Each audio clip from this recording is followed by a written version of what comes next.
Nacho man, yeah. I got to be a Nacho man. Got to be a Nacho man. I got to be a Nacho man. Welcome, Vault Dwellers. My name is Nacho Bidness, and you join me in the middle of a little bit of a disaster.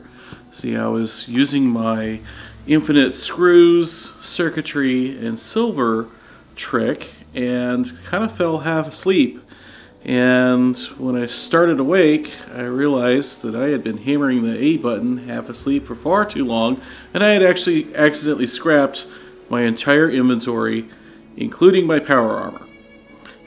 And for a Fallout character, I feel like this is equivalent to wrecking your car. I just kind of looked at it and was like, oh man. So we could have just, crafted some more power armor and moved on with life, but I wanted to see if I could turn this into an advantage, and I have decided to see just how much of an impact the intelligence stat can make on crafting power armor. We're going to craft the absolute best set of XO1 power armor that we possibly can, and we're going to abuse everything possible in order to maximize the intelligence stat to do it. I have also crafted some power armor with intelligence 1 so that we'll be able to take a look at just how much of a difference all of this boosting actually makes. To start, I've gone ahead and gotten myself the well-rested perk just for the extra XP, and it also happens to be a double XP weekend. So that is going to help for sure. We're going to give ourselves some cranberry cobbler and some cranberry juice while we're at it, and that's going to be good for an extra bit of experience as well. Now, as far as boosting the actual intelligence stat, the first thing that we're going to do is we're going to take some perks. This is my usual loadout, but for this, if I had Chemfiend, I would probably take it just because it will help with the berry mentats lasting a little bit longer. I don't have it, and I don't really think I'm going to need it. But if you've got it and you're playing along, you can give that a try. I definitely, though, want to take Strange in Numbers. I am going to be abusing some mutations, and Strange in Numbers is going to make them even stronger. We're also going to want to take the Powersmith perk, because that is going to reduce the material costs for our power armor build by about 30%, and it is supposed to help with that durability. And of course, the durability is the only thing that intelligence actually affects. It won't affect, for example, the damage resistance or anything, but more durability, especially if that durability bar is longer, means I have to repair it less often. And that, of course, is why this is interesting, because if we do these kind of techniques for crafting weapons and such, we can apply this to all sorts of different builds. Sorry if I'm rambling a little bit. I have to do this in one take. After all, it is a live services game.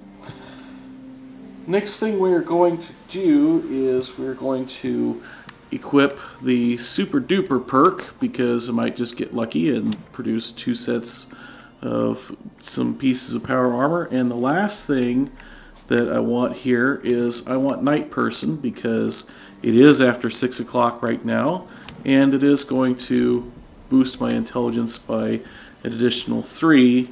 It's going to take it up to 5 for right now. It normally sits at a paltry 2. Next thing we're going to do is I'm actually going to cure my mutations. I'm going to remove my Starch Genes perk, and I do know that I could use a Radex or mutation serums to temporarily remove those mutation effect debuffs. Specifically, I'm looking here at the marsupial -4 intelligence and the healing factor -55% chem effects. However, it is also going to be important to take some other mutations that I only want to use for a limited amount of time here. After all, I don't always have somebody to team up with. Echo has been very generous in donating his time here, so we're just going to go ahead and cure all of our mutations. So there's healing factor and herbivore and speed demon, and here we keep going. Unstable isotope. Sooner or later, we're going to get marsupial, which is the one that I actually really want to cure. It's probably going to be the last one. There we go. So now that we have cured all of our mutations, in fact, I think that I have, in fact, cured every last one of them. Drat. Good thing I've got the serums that I'll need. We are going to take 2 additional mutations here that are going to help us out. We're going to take the egghead mutation, which I would not normally like because I play a sniper character, and the egghead mutation is a, I believe it's a perception debuff.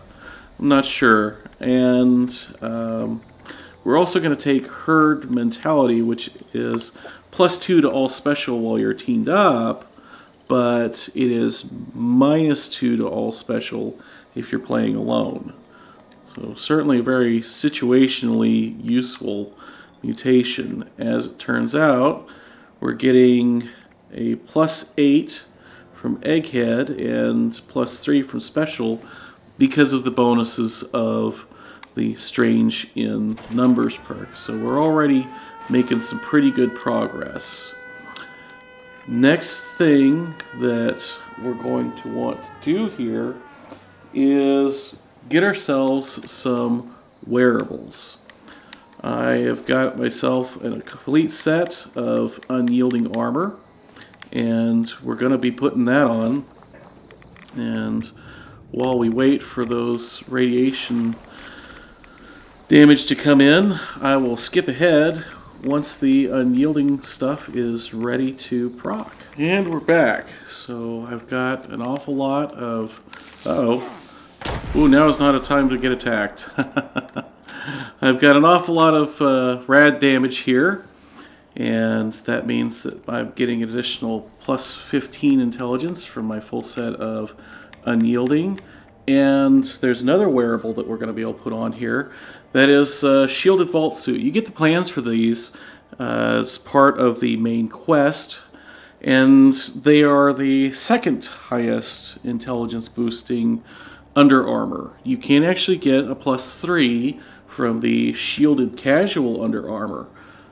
Unfortunately, that is a very rare drop for the plans. They are only available from the Queen of the Hunt quest, or daily event I should say, and they are extremely rare. I have done that event I don't know how many times and still not gotten the plans. So I am sacrificing a single point of intelligence here for the Shielded Vault Suit versus Shielded Casual, but I think that will be okay. Last thing that we're going to need to do here is we're going to need to take some consumables. Now you can recall that we are allowed to have a single food, a single drink, and a single chem to boost any particular stat. So I am going to go ahead and pop all of my consumables. I'm also going to pop this intelligence bobblehead. I don't know if it stacks with the other consumables, but I'm going to do this first because it's only a 2 intelligence while the others are more. For example, brain bombs or boiled scorch breeze brain are worth 3 intelligence. However, brain bombs require a recipe, and boiled scorched beast brain, well, that requires getting lucky when you kill a scorched beast and getting its brain. For the drink, we're going to go with the steeped aster tea, which is an intelligence of 2. There's a couple recipes that are good for intelligence teas, and I believe those are available through the event at the Giant Teapot. So let's take a look here. We've got our drink, intelligence 2, and our, let's see, well, darn, it appears that none of that stuff actually stacked. That is a shame. Let's go ahead and pop some berry mentats and see if that is going to stack. And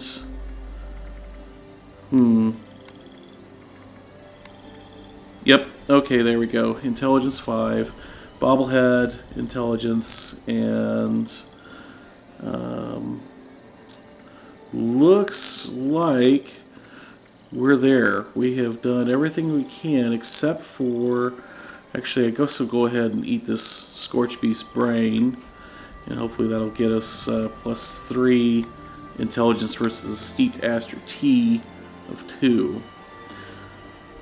Sorry about that misinformation there. Like I said, I have to do this in a single take. I don't get to save and go back and try this again later. Where do we stand with our total intelligence as of right now? We stand at a whopping 47 intelligence. That is pretty good. So let's go ahead and get my empty power armor chassis here and get to crafting before any of this stuff wears off. We want the prototype armor because I want to make myself some XO1, and we're going to make a level 50. And we're going to make a left arm.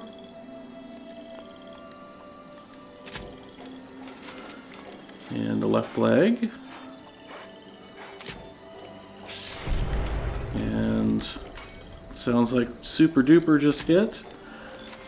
There's a right arm, a right leg, and a torso. And let's go ahead and take a look at the stats on these. That endurance bar is not as high as I was hoping to see. I do notice that the second level is filled up all the way as if I had repaired this using the Fix It Good perk.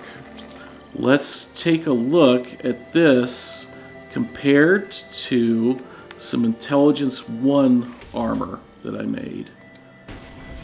So we can maybe take a helmet here and just compare that against the other helmet. And when we get into the menu, what we find is there's the Intelligence 47 helmet that we crafted, 60, 68, 68, and 113 on the value, and our Intelligence 1 helmet that we created, 60, 68, 68, and 113 on the value. Even worse, in my mind, is that the endurance bar is no larger than the other set that I crafted here. And what that tells me is that when the game says that it increases the durability of the intelligence, or the intelligence increases the durability of items that we create, it only increases it above 100%. It doesn't actually make the bar itself any longer. What an incredible disappointment after literally 2 weeks of prepping for this video, gathering materials, making sure that I had someone to team up with and record, getting all of the recipes necessary, and the under armor and the fluxes and all of it. I have to say that I feel kind of cheated. I was really hoping that I was going to build some just really super awesome Exo 1 armor that would never have to actually get repaired. What a shame.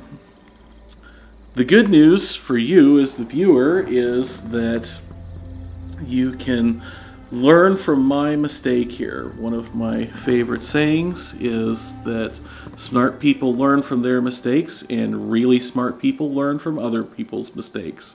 So you can feel really smart because you've learned from my mistake today. I hope that you guys have found all of this information useful.